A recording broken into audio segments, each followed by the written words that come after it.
I am Vijay Verma, lecturer in English at Government Varisht Upadhyay Sanskrit School, Sarangpura, Jaipur. In this video, we will study the third chapter of Hornbill, that is, Discovering Tut, the Saga Continues, written by A.R. Williams. Students, in the previous video, we studied how the X-ray was taken of Tut. Now, in this video, we will study what happened next. A CT machine scanned the mummy head to toe, creating 1.700 digital X-rays images in cross section. और एक CT machine ने mummy के सिर से लेकर पैरों की उंगलियों तक देखा तथा 1700 डिजिटल एक्सरे तस्वीरें काट की ली. Tut's had scanned in 0.62 mm slices to register its intricate structure, takes on airy detail in the resulting image.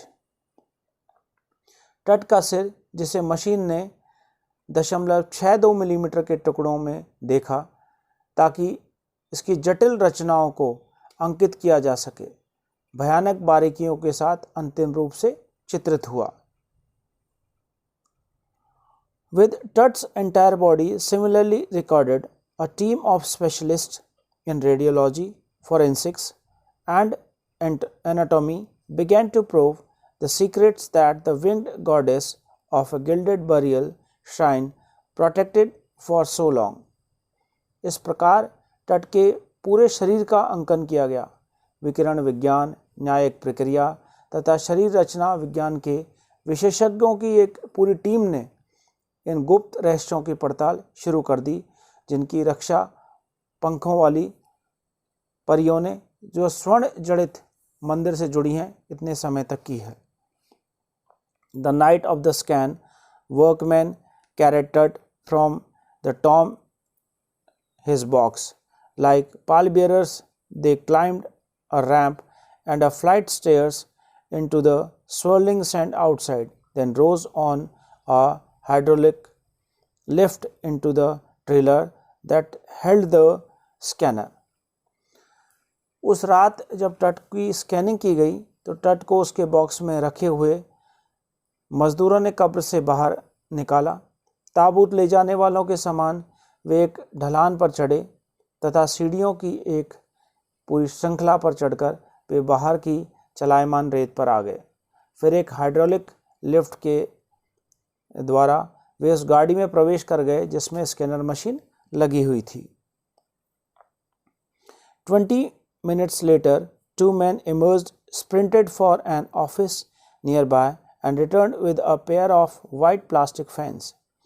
और 20 मिनट बाद दो लोग बाहर निकले, पास के एक ऑफिस की ओर दौड़ गए और सफ़ेद प्लास्टिक से बने पंखे जो थी उनकी जोड़ी लेकर वापस आए. The $1 million scanner had quit because of sand in a cooler fan. और 1 मिलियन यानी $10 लाख की कीमत रखने वाले मशीन ने काम करना बंद कर दिया था. और कारण क्या था? कूलर के पंखों में रेत का चले जाना. Curse of pharaoh joked a guard nervously. और एक गार्ड ने घबराहट से मजाक में कहा, फेरो का श्राप है देख लो, इसलिए वो कूलर बंद हो गए हैं. Eventually the substitute fan worked well enough to finish the procedure.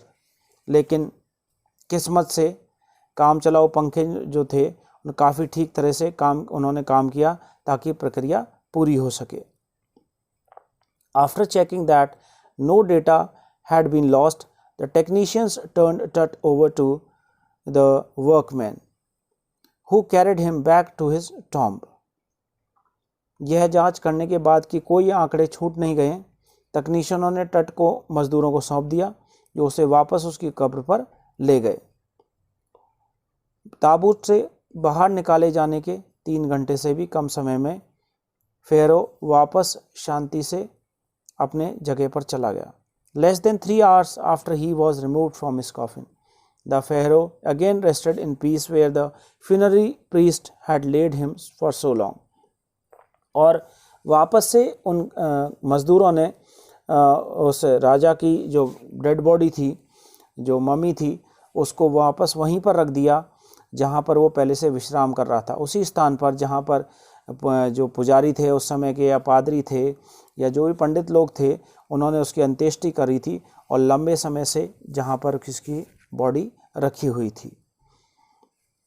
Back in the trailer, a technician pulled up astonishing images of Tut on a computer screen. और उधर गाड़ी में एक तकनीशियन ने कंप्यूटर पर टट की आश्चर्यजनक तस्वीरें खींची। A grey head took shape from a scattering of pixels and the technician spun and tilted it in every direction. एक मटमैले सिर ने कंप्यूटर के पर्दे के विभिन्न क्षेत्रों से आकार ग्रहण किया। तकनीशियन ने उसे हर दिशा में घुमाया तथा झुकाया। Neck vertebrae appeared as clearly as in an anatomy class. और गर्दन की रीढ़ की हड्डी बिल्कुल स्पष्ट ऐसे दिखाई दे रही थी जैसे कोई शरीर रचना विज्ञान की कक्षा में दिखाई देती है। Other images revealed a hand, several views of the rib cage and a transection of the skull. और अन्य जो बाकी तस्वीरें थी उसमें एक हाथ था, पसलियों के ढांचे की कई प्रकार की तस्वीरें तथा खोपड़ी का अनुप्रस्थ चित्र प्रकट हो रहा था। But for now the pressure was off, लेकिन अब तनाव जा चुका था। Sitting back in his chair, Jai Havas smiled, visibly relieved that nothing had gone seriously wrong. और अपनी कुर्सी पर वापस बैठते हुए जाई हवास मुस्कुराए और स्पष्टतः ये चैन महसूस करते हुए कुछ भी गंभीर रूप से गलत नहीं हुआ, बड़े खुश हुए। I didn't sleep last night, not for a second, he said. और मैं पिछली रात नहीं सोया, एक सेकंड के लिए भी, उन्होंने कहा। I was so worried, मैं इतना ज़्यादा चिंतित था। But now I think I will go and sleep, लेकिन अब मैं सोचता हूँ मैं जाता हूँ और सो जाऊँगा। By the time we left the trailer, descending metal stairs to the sandy ground, the wind had stopped. और जब हम गाड़ी से बाहर निकले और जो लोहे की या धातु की सीढ़ियों से रेत पर उतरे, हवा रुक चुकी थी। The winter air lay cold and still, like death itself in the valley of the departed. और सर्दी की हवा ठंडी हो गई थी और शांत पड़ गई थी, मृत्यु के समान मृत लोगों की इस घाटी में। Just above the entrance to Tut's tomb stood Orion, the constellation that the ancient Egyptians knew as the soul of the Osiris, the god of the afterlife, watching over the boy king.